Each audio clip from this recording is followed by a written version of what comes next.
Ouija board goes wrong. It was a summer's evening, and I was having a party and invited some friends over to my house as my parents had gone out. I was 17 years old, and so were my friends. There was a girl I had liked called Sarah. I had liked her for ages, so invited her to the party, and was stoked she was coming as I had liked her for a long time. She insisted we play Ouija board though. I had never played it before and thought, why not? I didn't really believe in it anyway, so saw no harm in it. We all meet up at mine and have drinks. Sarah gets the Ouija board out and places her finger on the planchette.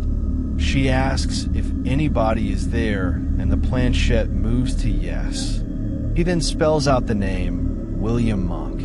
Me and my buddies were all laughing and thought she was moving the planchette on purpose. She then asks him when he is born, and the planchette spells out 1654. Me and my buddies continue to laugh. She then asks if he is a demon, and he replies yes. We carried on laughing and thought she was moving the planchette. The next thing that happens is quite strange. I can feel my phone vibrating, so I go to grab it. The next things that happen is it drains and goes dead. I could have sworn I charged it to 100% a few hours before, so I think this is weird. I don't think much of it though, and continue to drink and laugh. After a few moments, there was thudding from upstairs. We all went quiet for a few moments as we can all hear it. Sarah then makes excuses and leaves, and so does everyone else. I tell all my buddies and Sarah that they can stay over because I don't want to be alone tonight, and I'm scared. They all say they need to go home though, and promptly leave. I'm all alone and don't know what I'm going to do. I stay there in silence, and the thudding sound begins again, so I creep upstairs to try and find it. It's coming from my room, so I go in there.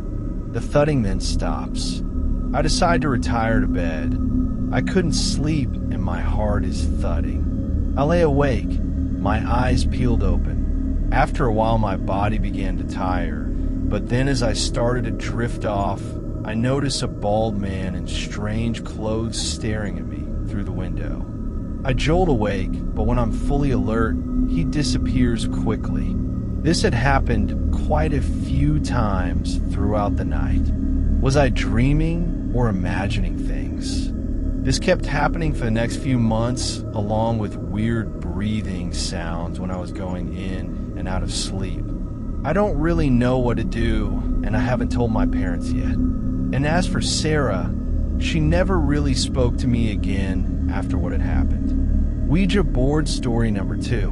My mother was a little girl when her father had died in a car crash, and she and my grandma kept trying to contact him. They had tried to contact him through mediums, but had run out of money, so was trying to contact him through Ouija boards for the most part of it. They had told me they used the Ouija board regularly, and whatever has come from that has haunted our whole family for decades and won't stop. My grandma and mother were using the Ouija board well before I was born, but from a young age, I can remember being scratched, having my hair pulled, and having a huge shoe materialize out of nowhere and hit me at the back of the head. The worst experience was when I was 14 and came home from school. I had drifted off on the sofa and had awoken to an angry man's hand around my throat. It felt like ages. His piercing eyes were staring right at me. He didn't say a thing to me. He had just stared at me with an angry look on his face. I remember being paralyzed by the fright of it and wondering what I had done to make him so angry. He then walked off coolly into the back garden and literally disappeared into thin air. I kept seeing him regularly, especially when I would wake up in the middle of the night. He would appear over me with the same stare, not saying a word, but then he would disappear after a few moments. This has been happening for years. He used to appear quite regularly when I was a teenager. I remember seeing his image flash up from nowhere when I was having a shower, but then he walked off into nowhere and disappeared. I remember that freaking me out for a long time, and I would only shower when someone else was in the house. With this being said, though, I still see him now, and again, now I'm older. It scares me so much. It's his angry facial expression that scares me so much. I mean, what have I done to make him so angry? My mother also recalls similar things, such as hair pulling happening to her as a child, and scratching. She says she never seen the angry man, though. I always wonder why he picked me. The creepiest thing of all is that my mother's sister has had her fair share of it too. She eventually moved out of the state to try and rid the spirits, however they have not ceased to keep bothering her.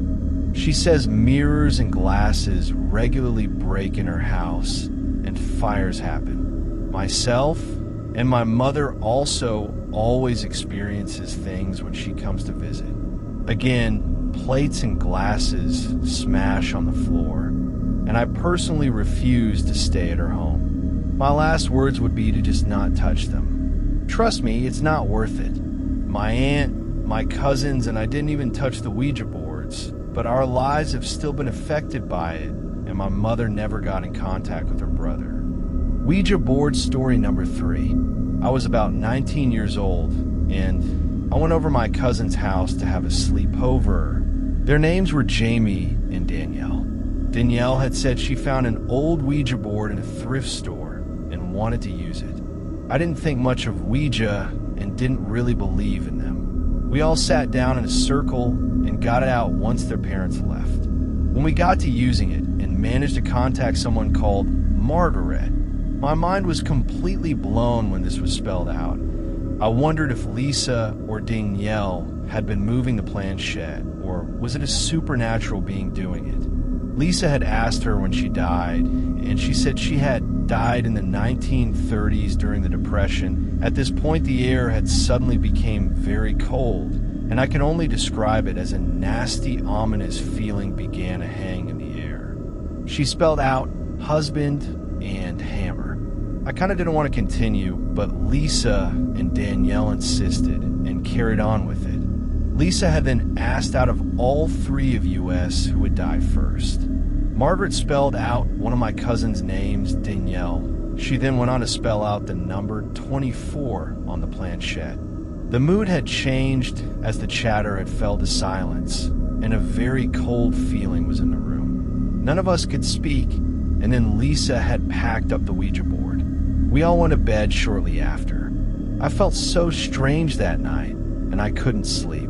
The years had passed, and we all forgotten about it, and moved on, but strangely enough, my cousin Danielle had then went on to die at the age of 24 in her sleep. Nobody knows how she died. All we know is that she died in her sleep. This has always creeped me out. Me and my other cousin Lisa have never spoken of it since.